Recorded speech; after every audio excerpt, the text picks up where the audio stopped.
పంజాబ్లో lady singer హత్యాదంతం సంచలనం సృష్టించింది. 29 ఏళ్ల యశిందర్ కౌర్ అలియాస్ ఇందర్ కౌర్ మృతదేహాన్ని 6 రోజుల తర్వాత పోలీసులు నీటి కాలువలో గుర్తించారు. మే 13న రాత్రి ఇంటి నుంచి బయటికి వెళ్లిన ఇందర్ కౌర్ ఎంతకీ తిరిగి రాకపోవడంతో కుటుంబ సభ్యులు పోలీసులకు ఫిర్యాదు చేశారు. ఇప్పుడు మృతదేహం లభించడంతో అసలేం జరిగిందనే విషయాలు బయటకొచ్చాయి. హత్యకు గురైన ఇందర్ కౌర్ సోదరుడు జ్యోతిందర్ సింగ్ ఫిర్యాదు ప్రకారం ఇందర్ మే 13 రాత్రి 8:30 గంటలకు కారులో సరుకులు కొనుగోలు చేసేందుకు వెళ్ళింది. కాసేపటి తర్వాత నుంచి ఆమె ఆచూకీ అయితే లభించలేదు. అయితే ఆమె కనిపించకపోవడం వెనుక మోకా జిల్లాకు చెందిన సుఖ్విందర్ సింగ్ అలియాస్ సుఖా హస్తం ఉందని కుటుంబ సభ్యులు ఆరోపించారు. 3 ఏళ్ల క్రితం ఇందర్ కౌర్కి ఇన్స్టా ద్వారా సుఖ్విందర్ సింగ్ పరిచయం అయ్యాడనేది వారి ఆరోపణ. ప్రేమ పేరిట పెళ్లి చేసుకోవాలని ఒత్తిడి తెచ్చారట. కానీ అప్పటికే అతడికి పెళ్ళైందని తెలుసుకున్న ఇందర్ కౌర్ సుఖ్విందర్ని దూరం పెట్టిందట.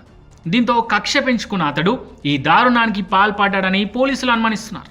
పోలీసుల దర్యాప్తు ప్రకారం కెనడాలో ఉంటున్న సుఖ్విందర్ నేపాల్ గుండా పంజాబ్కి చేరుకున్నాడు.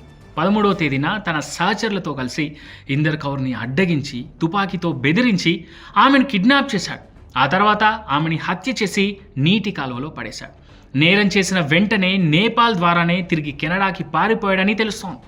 అయితే ఈ కేసులో పోలీసులు నిర్లక్ష్యంగా వ్యవహరించారని ఇందర్ కౌర్ కుటుంబ సభ్యులు ఆగ్రహం వ్యక్తం చేస్తున్నారు.